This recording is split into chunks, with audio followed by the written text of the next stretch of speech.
வணக்கம் நண்பர்களே. இன்று ஒரு புதிய தலைப்பு, ஜோதிடத்தில் குரு பகவான்.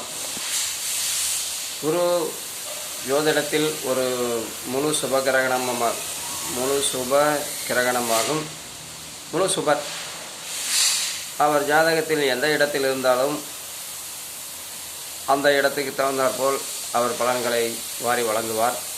உதாரணத்துக்காக, அவர் பலம் இல்லாமல் அவர் நீச்ச வீடான மகரத்தில் இருந்தாலும், கும்பத்தில் இருந்தாலும், பலம் குறைந்த கும்பத்தில் இருந்தாலும், அவர் நின்ற இடங்களிலிருந்து 5, 7, 9ஆம் இடங்களை பார்ப்பார். இப்பொழுது மகரத்தில் அவர் நீச்சம் நிலையை அடைந்திருந்தாலும் அவரின் பார்வையான 5ஆம் பார்வை மகரம், கும்பம், மீனம், மேசம், ரிஷபம் மகரத்திலிருந்து 5ஆம் வீடாக வருகிறது.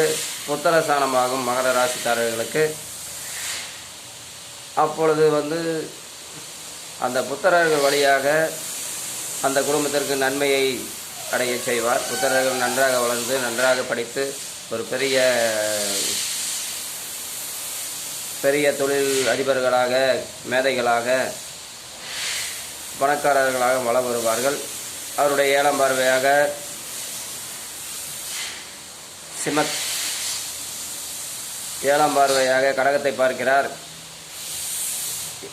கடகத்தை பார்க்கும் பொழுது அந்த கடகம் என்பது 7வது வீடாக அமைகிறது.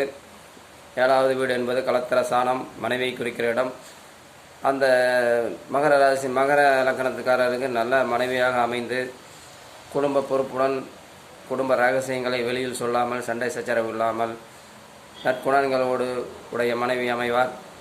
அவருடைய 9ஆம் பார்வையாக மகரம், கும்பம், மீனம், மேச, ரிஷபம், மிதுனம், கடகம், சிம்மம், கன்னிராசியை பார்க்கிறார்.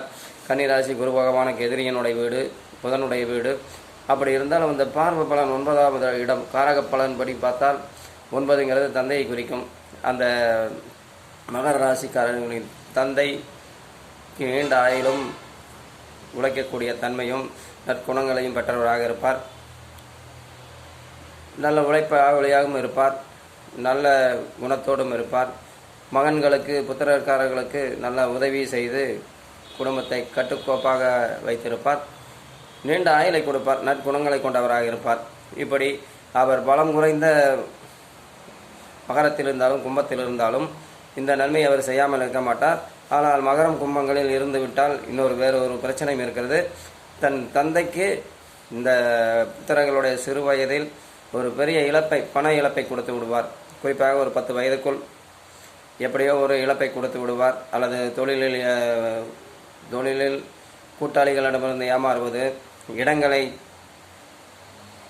இடங்கள் விஷயத்தில் குறிப்பாக ஒரு உடன் பிறந்தவர்களிடம் ஒரு நிலபுலன்களில் பாகப்பிரிவினை நடந்தால் அவர்கள் ஏமாற்றி விடுவார்கள். அந்த மாதிரி ஒரு பெரிய இழப்பு இருக்கிறது.